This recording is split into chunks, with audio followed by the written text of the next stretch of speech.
Hello and welcome to video number 5, and this is the competition test. So the big misconception is that there's too much competition. Oh no, this is not a good niche to go into. If anything, that is actually far from the truth. Having a good amount of competition means that there is a buying market. Why?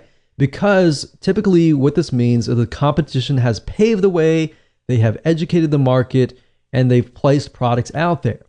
If the market doesn't really know what the products are all about, your competition actually has to educate the market before people actually will buy them. So basically, instead of having to educate the market, you simply come in, provide lots and lots of value, and you can move in, you can find out what your competition is doing, what your competition is not doing, therefore is a demand in itself, and actually do it. So let me go ahead and show you how to find competing blogs, spy on them to do the necessary competitive intelligence. So technically you can go to google.com and do a search for blogs in your niche. But a tool that I like to use is called buzzsumo.com. That's buzzsumo.com.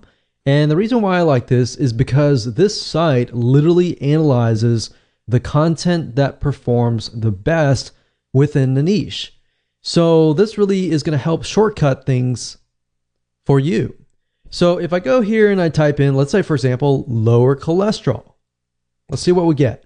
Now, one thing to note is that BuzzSumo, it is a paid tool, but it will allow you to do some free searches as well. So if you want to pay for it later, that's fine if you get really serious. But for now, as starting out, you don't really need to pay for it. So if I type this in, you can see these are some blogs or websites that are actually getting a lot of engagement.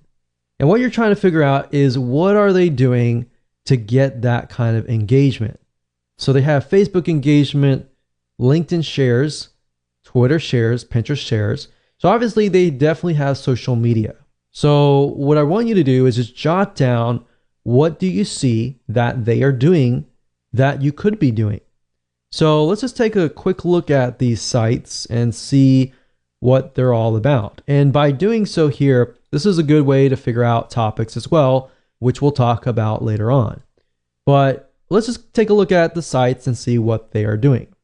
So if we go here, it's theheartysoul.com, and we can see they have different sections, one for food, one for body, one for lifestyle, and it's just these 3 categories, and then they have subcategories within each. So for example, food, when it comes to lowering cholesterol, there's breakfast, there's snacks, there's entrees, there's salads, there's quick and easy meals, there's sides, there's desserts, beverages, specific diet, brands to avoid, herbs, spices, and more. So you could even jot these down if you wanted to and categorize them. And if we scroll down, we can see that this article here talks about statins don't lower cholesterol. So statins is something that it's a drug that people use to lower their cholesterol. But it's saying in this study that it increases cancer and memory loss risk. So obviously this is a very controversial type article, and that's what they're doing to get all these likes and shares and more. Now, if we go to the other blogs and just take a look at how their site is laid out. So they have a topics. It looks like they have very, very general. It's not necessarily related to health, but they do have one section related to health. But this looks like it's just an article. But you can see the length of the article is actually quite long. It's a good, decent size article, maybe about 700. No, it looks more like 1,000 words. But nowadays, your articles and your blog posts can actually get to the length of, 1,500 to 1,000 words per blog post. And of course, if you have videos, that's good too, to get people to actually stay. So we can see that these sites don't really focus just on cholesterol, but they focus on the overall arching view of health. Now, what this allows you to do is this allows you to create a profitable authority blog based upon a very, very specific niche. If you focus only on, let's say, lowering cholesterol or how to pass a kidney stone without surgery, then that might actually allow you to convert more sales because the person that you are attracting is more likely to be in that mindset, right?